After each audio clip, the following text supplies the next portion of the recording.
पनि लाल पूर्जा नपाएर छटपटिएको 3 लाखौं परिवार मध्येको एक सदस्य हुँ। म संसदमा पुगेपछि लाल पूर्जाको नाममा राजनीति होइन परिणाम दिन जानेछु भनेको थिएँ। पुराना दलले दशकौंसम्म रातो लाल पूर्जालाई केवल चुनावको भोट माग्ने कागजको चुनावी नारा बनाए, राज्यको सम्पत्ति सिद्धाए, तर जनताको पीडा उस्ताको उस्तै बन्यो। आज बालेन रासोपा सरकार बनेको छ। नयाँ शक्तिको उदय सँगसँगै यो विश्वास छ कि अब काम फाइलमा होइन फिल्डमा हुनेछ। अब म शपथ खाएर भन्छु, मेरो यो संसद पद वा लोगोभन्दा ठुलो रातो पूर्जा हो, जसले यो क्षेत्र र देशभरिका दाजुभाइलाई आफ्नो माटोको मालिक बनाउनेछ। र म यहाँ राज्यको ढुकुटी सिद्धाउन आएको होइन, वर्षौंदेखि लुटिएका जनताको अस्तित्व र आत्मसम्मान फिर्ता गर्न आएको छु। र अन्तिममा भने अन्तिमसम्म म यो भिडमा जहाँ म अन्तिम हिजोसम्म म त्यही भिडमा थिएँ जहाँ पूर्जाको आकाशमा पूर्जाको लागि आकाशमा टोलाउँथे। आज म त्यो ठाउँमा पुगेको छु जहाँ पूर्जा लेखिँदैछ। मैले जितेर आएको दिन कैलाली क्षेत्र नम्बर 2 को आँखामा जुन आशाको चमक देखेको थिएँ, जुन चमक हरेक नेपालीको अनुहारमा नल्याएसम्म मेरो यात्रा रोकिने छैन। म कसैको बुवाको पुस्तौंसम्म भोक्सलन गर्दै आएर हुर्काएको आफ्नो आँगनको अनागरिक भएर मर्नुपर्ने छैन भन्ने विश्वास दिलाउन चाहन्छु। हामी राज्यको सम्पत्ति सक्नु होइन, वर्षौंसम्म लुटिएको जुन अस्तित्व छ त्यसलाई फिर्ता गरेर आएका छौँ। र म अन्तिममा भने हामी नेपाली जनताले दशकौंसम्म आफ्नो भोट तिनै नेतालाई झोलामा भर्यौं, जसले हाम्रो आँगनमा उभिएको रातो लाल पूर्जाको सपना बेच्यो। हामीले नेतालाई जिताएर सत्ताको कुर्सीमा पुर्यायौं, तर उनीहरू केवल राज्यको ढुकुटी र हाम्रो भरोसालाई स्वाहा पारे। अझ हाम्रो समय आएको छ, हाम्रो पनि त्यो माटो हो, तर त्यसको प्रमाण अझै कसैको कुर्सीको खुट्टा मुनि थिचिएर बसेको छ। राज्यको सम्पत्ति र जनताको आयु सक्ने यो खेल रासोपाको बालेन सरकारले सदाका लागि अन्त्य गर्नेछ।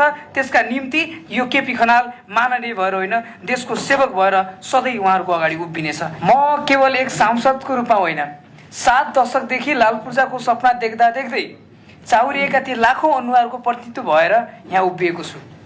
म त्यही परिवारको छोरा हो जहाँ पुस्तौंदेखि माटो त चिन्यो, तर त्यो माटोको स्वामित्व कहिले पाएन।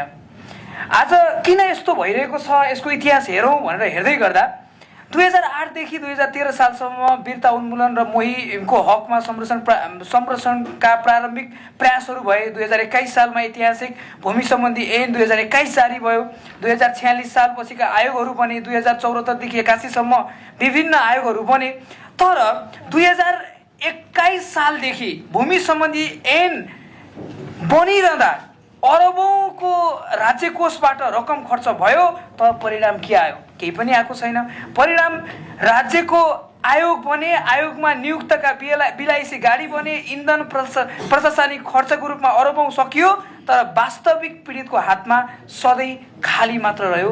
लाल पूर्जा कहिले मिलेन। अब 60-70 वर्षदेखि एलानी जग्गामा बसेका ती पुस्ताहरू जो लाल पूर्जा नपाई यो संसार छाड्नुभयो, अब राजनीतिक अस्थिरताले गर्दा आयोगलाई कार्यकर्ताको भर्ती केन्द्र बनाउने, प्रविधि भन्दा पहुँचको आधारमा कायम हुने मुख्य जो बाधक छ नि, यसको अन्त्य अबको रासोपा र बालेन सरकारले गर्नेछ भन्ने मैले विश्वास लिएको छु।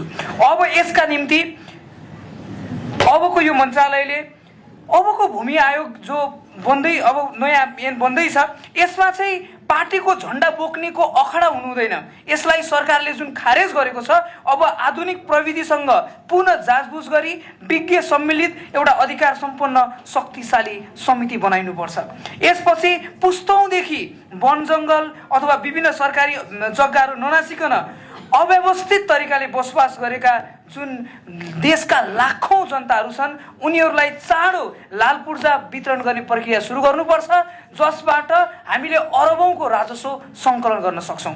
यो लाल पूर्जा वितरण गर्नु मात्र ठुलो कुरो होइन, लाल पूर्जा वितरण गरिसकेपछि राज्यलाई पाइने अरबौंको जुन राजस्व छ यसबारेमा पनि हामीले बुझ्न जरुरी छ। यसपछि जो अतिक्रमित वा जोखिमपूर्ण स्थानमा बसेका अहिले पछिल्लो समयमा जुन कुराहरू आइरहेको छ, अतिक्रमित र जोखिमपूर्ण स्थानमा बसेका वास्तविक भूमिहीनहरू जो हुनुहुन्छ उहाँहरूलाई केवल हटाइएको होइन, म तपाईहरुलाई स्पष्ट पार्न चाहन्छु, उहाँहरूलाई त राज्यले अभिभावकत्व ग्रहण गरी सुरक्षित स्थानमा स्थानान्तरण र अधिकार सुनिश्चित गर्ने प्रयास गरेको मलाई लाग्दछ।